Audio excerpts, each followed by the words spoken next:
Stepping across hot lava and putrid, liquefied bodies, she carefully used the heads of screaming souls as stepping stones.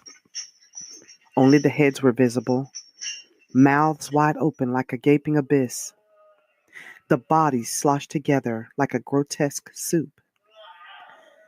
The most terrifying fear and evil was felt to the core. The shrill cries and screams of millions of people was ear-splitting torture. The heat was inescapable, and it blistered the skin upon immediate contact. Soon, the skin would bubble up, and then it would begin to slough off in chunks. Moments later, it was completely melted off of the skeletal frame. Another soul to add to the stew. She was new to hell. Every step rendered her legs useless as they melted underneath her. Soon, she was no longer using heads as stepping stones, as her body became fully submerged underneath the lava, just like the others. A demon suddenly emerged into this section of hell. The demon was called Master by the screaming souls. They would beg for him to let them out of the boiling inferno, but he would only laugh and mock them. He was very large, with wings that grew from his back. His mouth was large and crammed with razor-sharp teeth that still had remnants of torn flesh dangling from them. Flesh that had been gnawed off of a body only moments before. His eyes were solid black, like two pieces of cold polished steel, deep set in his head. His ears were large and pointed, like the ears of a bat, and two horns projected from his forehead and curled back on his head. He was a ghastly beast that invoked spine-chilling fear on all who looked upon him. However, every demon looked more horrifying than the next. Some were creatures that did not look like anything of this world. They were monsters that could shapeshift into more menacing creatures than before.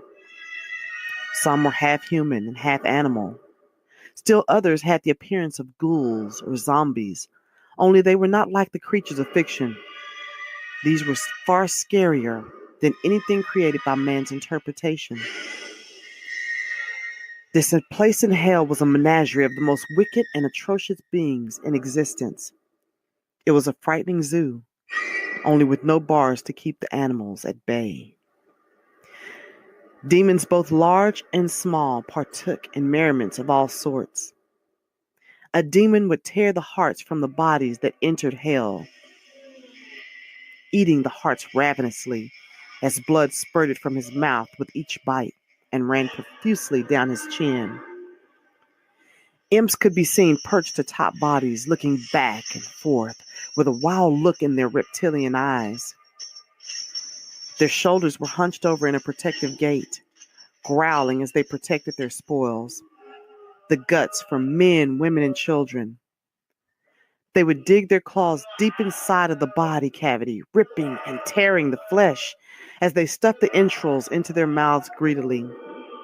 Still other large demons tortured souls in hell by wrapping their serpent-like bodies around the wailing souls, squeezing them until their internal organs burst. Blood and body fluids would fill their throats and would gush out with a projectile vomit. All of the demons lacked remorse. There was no sympathy, no soul, only emptiness and an absolute loathing for people.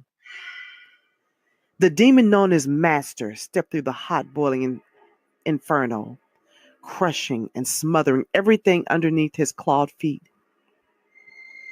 A maniacal grin slowly peeled across his evil lips, parting them to reveal his pointed, razor-sharp teeth.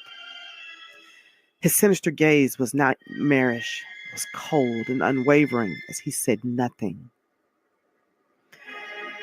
If the eyes are the windows to the soul, then his stare was an empty, abysmal reflection of pure, terrifying evil. He stared at the soul that joined the others in their gut-wrenching pleas for mercy.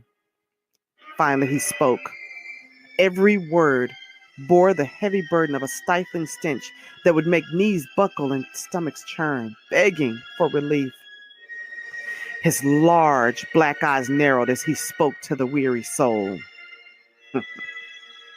If I let you out, will you bring more souls to me? I will do anything you want. Just let me out of here, she pleaded.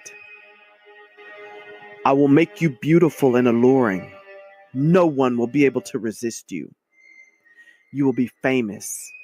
Everyone will know your name. You will cause many men to lust for you and fall to temptation. If you do not, you will be brought back here, and my foot will fully submerge you underneath this fiery cesspool for eternity. The soul of the woman spoke. I will go, master, and I will bring them to you. Suddenly, the melted frame of this woman began to take form.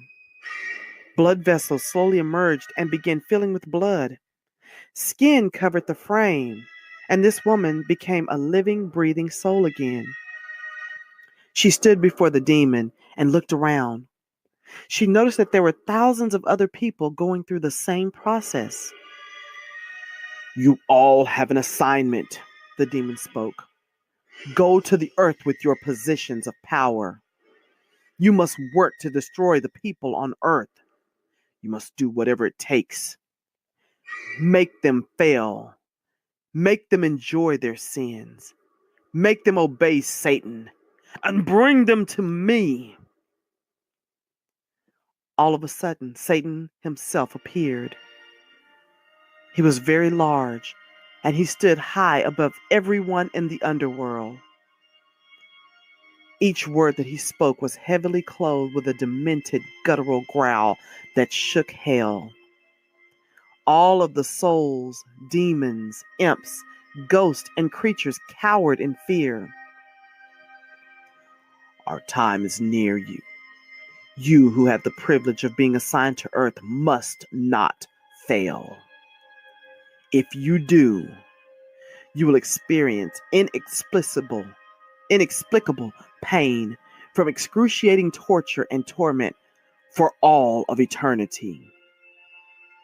Satan's words spewed from his mouth like acid burning deep within the souls, inflicting terror that exceeded the torture that they were already experiencing.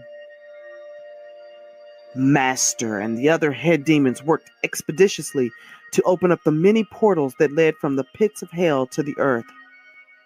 There were portals for miles and miles that opened up onto various places on earth. Portals that opened into homes, schools, churches, and jobs. There were portals that led to record companies and movie sets, and other portals that led to entertainment venues and political offices.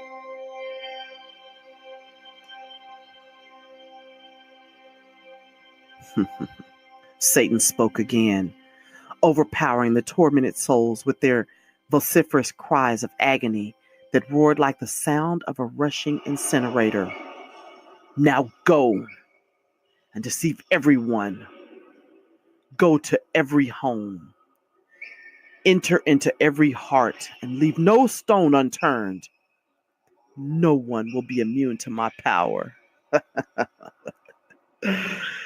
Do on earth as it is in hell.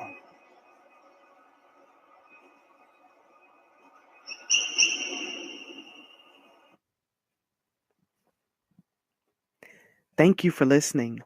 That was an introduction into On Earth as It Is in Hell. As we move throughout the book, you will notice as a setup that this was the evil that was intended for the people on earth. And now we will begin to delve into the life of Clara, a woman, beautiful woman, so much potential.